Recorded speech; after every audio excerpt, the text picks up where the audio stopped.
Hey guys, thanks for watching the Chen Dynasty. It's Chen. Today we essentially see marriage as a special bond or union that exists between a man and a woman who pledge to become each other's husband and wife. But of course, there is so much more to it than just two people publicly declaring their unceasing love and affection for one another and passionately committing a lifetime of fidelity to their marital partners. In fact, the definition of marriage is not universal, especially when we put the values, customs, and traditions of various cultures into the equation. And even in the same culture, the intricate rules and details involving marriage are not the same as they were many years ago. And the idea of what marriage is and how it is done in a particular country are always in a constant state of evolution. For example, in modern-day China, the country's current law on marriage defines it as a system based on three things. First, the free choice of partners. Second, monogamy. And third, the equality between man and woman. Two people binding themselves through marriage requires the complete willingness of both parties. Neither of them can be coerced by the other, and third parties may not interfere in the marriage contracted by these two individuals. But in the past, this wasn't exactly the case. Well, not according to the tradition and customs of marriage in ancient China. And so to enlighten us on this subject matter, I will be discussing in this video how Chinese marriages were conducted and handled in the distant past. First, let's talk a little about the development of marriage customs in ancient China. Marriage customs and traditions in ancient China is a significant part of Chinese culture, and of course boasts an extensive history of more than 5,000 years. Social norms, ethics, as well as aesthetic standards of people varied from one dynasty to the next, and the same was the case for the rituals and rules observed by different generations when it came to getting married. The evolution of the marriage customs practiced by the ancient Chinese people for the last 5,000 years can be divided into 5 different stages. The stage of primitive group marriage, the stage of consanguineous marriage, basically meaning you're marrying someone who's sort of related to you, the stage of exogamous marriage, which is marrying outside your social unit or marrying outside your tribe, the stage of antithetic marriage, and the stage of monogamy marriage. The primitive societies that once resided in the land of China did not have a clear concept on what marriage is and were not constrained to follow rules and observe customs and etiquettes because such things were non-existent at the time. And so people did not have permanent spouses and everyone was just kind of married to each other. It was during the Middle Neolithic age that some limitations were established and parents were forbidden from marrying their own children. But marrying your siblings were still sort of okay. Eventually, marriage between sisters and brothers who were related by blood were also prohibited, and the options in selecting a spouse were limited only to potential mates that could be found outside of one's own family, clan, tribe, or social group. However, in exogamous marriages, marital relations were not just limited to two people who came from two different families. In fact, it was not unusual for a woman from one family unit to be married off to another social group so that she would become the shared wife of the male siblings in that family. Around the end of the Neolithic age, the social norm of group marriages died down and it shifted into the period referred to as the stage of antithetic marriage, during which marital relations became a social pairing between two individuals. However, this was nothing like the modern form of monogamy that we know of today, as the marital connection between husband and wife could easily be terminated in an antithetic marriage. There were also remnants of group marriages at this stage, since extramarital relationships of the husband or wife were still largely tolerated. Over time, the ancestors of the Chinese people came to develop social notions of private ownership of property, which soon gave rise to the concept of monogamous marriage as understood in ancient times. During this stage of monogamous marriage, society has become more patriarchal, which meant that the husband was the owner of all the properties of the family, including the women he married and the children they bore. It became the ultimate responsibility of the wife to give birth to male children to ensure the continuation of the clan or the family's paternal lineage. The rise of a larger and more cohesive society heralded not only the rise of many ruling states and dynasties in China, but also the development of a more principled, ceremonial, and ritualistic approach to marital unions. In Confucianism, a married couple is considered to be the most basic unit society, and it was believed at the time that getting married played a crucial role in the cultivation of one's virtue. More than this, marriage was not seen as a simple union between individuals. Instead, it was deemed as an important family affair that required the interference of the elders or the senior members of the clan or the family. And because the marriage of one person could bring benefits as well as detriments to the rest of the family, it became the mission of the parents and the elders to find the most advantageous marital match for their children or their descendants. Now let's talk about the Sanshu Liuyi, or 3 letters and 6 etiquettes. Ancient marriage customs in China for a time was very extensive and complicated, and so it eventually became necessary to condense and simplify them while also keeping the principal elements of Chinese marriage intact. Traditional Chinese marriage rituals as well as wedding ceremony customs were discussed in great detail in the old Chinese texts such as the Book of Rites, Li Ji, the Book of Etiquette and Ceremonial, Yi Li, and the Bai Hu Tong. The essential elements of the rituals prescribed in these venerable texts were then compressed into a marriage process commonly known as the 3 letters and 6 etiquettes, 三书六艺. The 3 letters pertain to 3 important documents prepared and used in certain parts of ancient Chinese rituals of marriage. The first document is the betrothal letter, which is the formal marriage contract entered between the 2 families whose children are going to be bound by matrimony. The second note is a gift letter, as it contains a list or an inventory of gifts sent by the groom to the other party, specifying the kinds of items delivered as presents and their respective quantities, sort of like a dowry. And the final letter is called the wedding letter, through which it is declared that the bride is officially welcomed to the groom's residence and is now part of his family. The 6 etiquettes, or rites, on the other hand, refer to the cardinal marriage rituals observed in ancient and imperial China, having originated from the Western Zhou dynasty. These etiquettes entail the proposal of marriage, the matching of bride and groom's birthdays, the submission of betrothal gifts, the presentation of wedding presents, the selection of a wedding date, and the actual wedding ceremony. These customs not only elevated the value ancient Chinese society placed on marriage, they were also filled with ritualistic and superstitious practices. So if you want to get married in ancient China, and you are the guy, your family would have to submit a proposal to the girl's family, so I don't know, like a PowerPoint. And you do this with the hopes of a subsequent acceptance from the woman's parents or elders. So yeah, you're not asking the girl directly, you're asking her parents. The initial part of the wedding process is usually left in the expertise of a matchmaker who must facilitate the negotiations between the 2 clans or families. And this person is called a meipo, or a relationship woman. Her job is to make sure that the interests of both parties are discussed properly without inciting conflict or bring humiliation to either side. And of course, the meipo will get paid if the marriage is a success. Following the acceptance of the girl's family, the matchmaker will gather information about the potential bride and groom, specifically their respective 4 pillars of birth time, or 生辰八字. In Chinese astrology, this pertains to the year, month,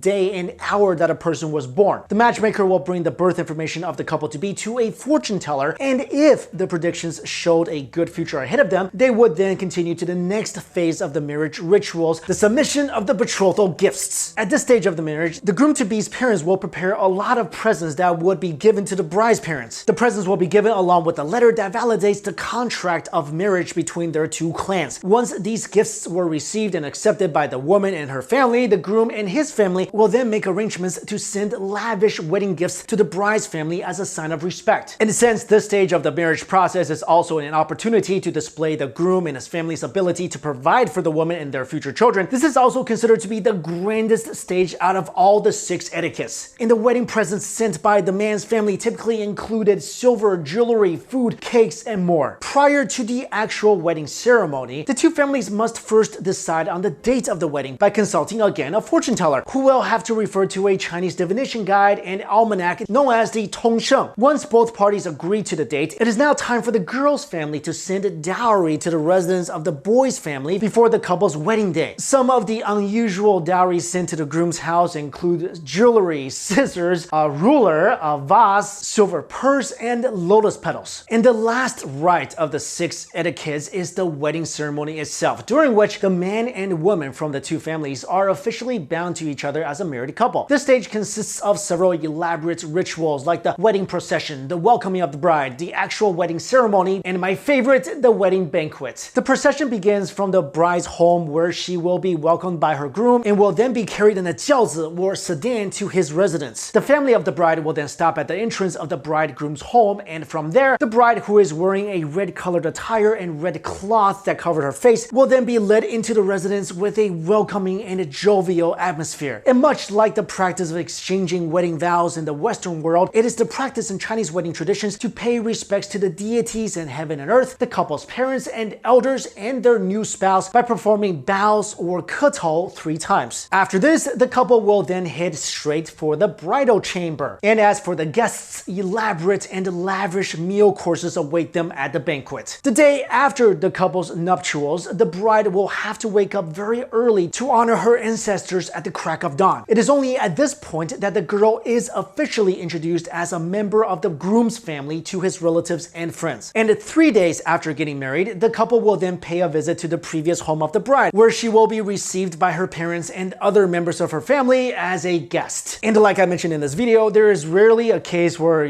boy meets girl, boy sees girl, boy likes girl, boy courts girl, 10 things I hate about you happens, and they get married. That rarely happens. Most of the time, it's actually when a guy or a gal is at an age where they should be getting married, the parents will find a maypole, and the maypole will find another family whose status and wealth really matches with the original family, and then everything I talked about in this video happens. So a lot of times, you remember that red cloth that's over the bride's head? Well, a lot of times, the first time the groom actually sees the bride and vice versa is when they actually enter the dongfang, or the bridal chamber, and the bride actually takes off that cloth. But unlike today, most people back then were okay with that because they really believed that marriage was between two people who were actually meant to be. So there you go, guys. Those are some wedding traditions of ancient China. Hopefully you found that interesting. Thank you all so much for watching this video. I'll see you later.